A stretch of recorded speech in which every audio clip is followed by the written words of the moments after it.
بسم الله الرحمن الرحيم. إذا السماء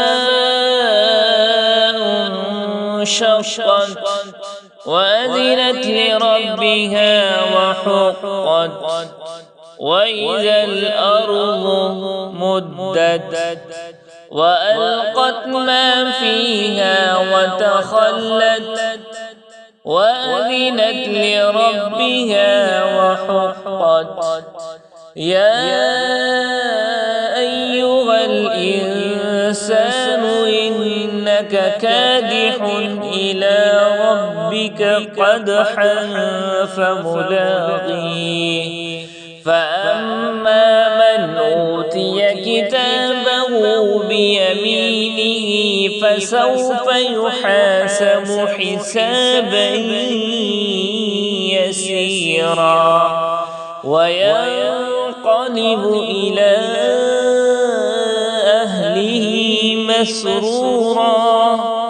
وأما من أوتي كتابه وراء ظهره فسوف يدعو ثبورا ويصلى سعيرا إنه كان في أهله مسرورا إنه ظن أن لن يحور بلى إن ربه كان به بصيرا.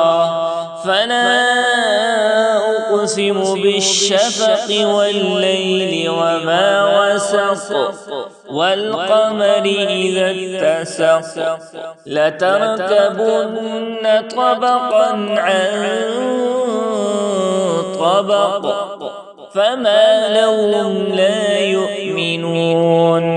وإذا قرئ عليهم القرآن لا يسجدون بل الذين كفروا يكذبون والله أعلم بما يوعون فبشرهم بعذاب أليم إلا الذين آمنوا وعملوا الصالحات لهم أجر